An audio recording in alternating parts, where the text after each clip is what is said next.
This is your Classical Break, your daily dose of classical music. I'm Tyler Alderson, and today we'll be listening to a trio sonata by Antonio Vivaldi. This comes from Vivaldi's first published work, a set of 12 trio sonatas, and that's more important than it might seem. Starting out your publishing career with a set of 12 trio sonatas was actually the done thing back then. Corelli and Albinoni are just two of the many composers who did this. Vivaldi was inviting a comparison between his music and that of some of the best-known composers of the day, an ambitious thing for a young upstart to do. He would go on to fame and fortune, but at the time, he was a young priest and music teacher who was just beginning to get some notice. The school that he taught at was an orphanage with an interesting setup. The boys were all taught trades until they were old enough to send away to be apprentices. The girls were given a musical education, and both the orchestra and choir had quite a reputation around Venice. In many ways, the girls at the orphanage had a better shot than most girls with families, especially poorer ones, and a good few of them went on to successful musical careers.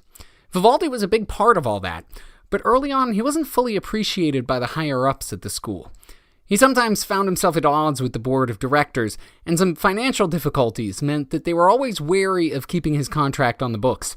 In fact, at one point they decided not to renew his contract, setting him loose for a couple years before realizing their mistake and bringing him back.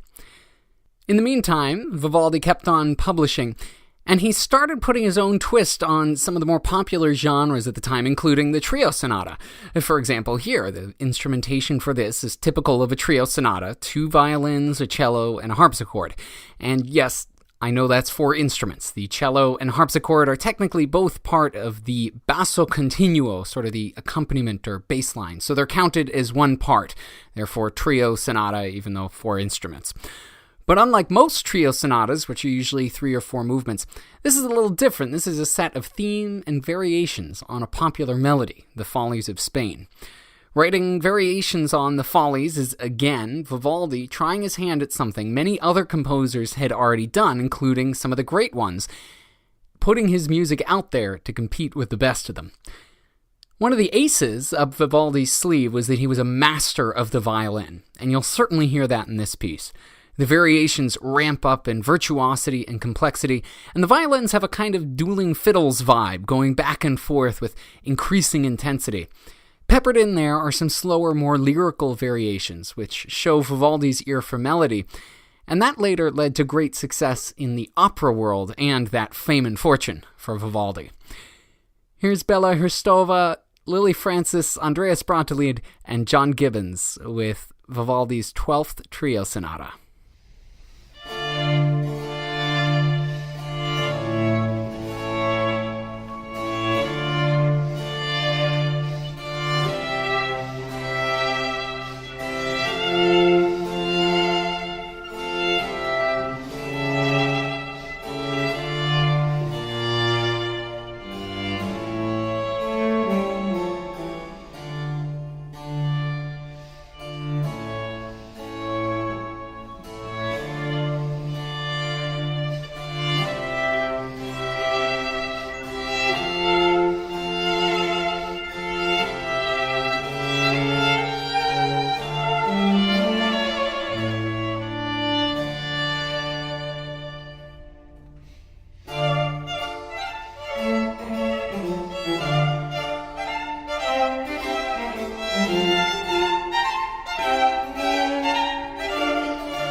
can get a sense there of Vivaldi's great skill for both playing and writing for the violin, a skill that would make him not only one of the most famous composers in Italy, but in all of Europe.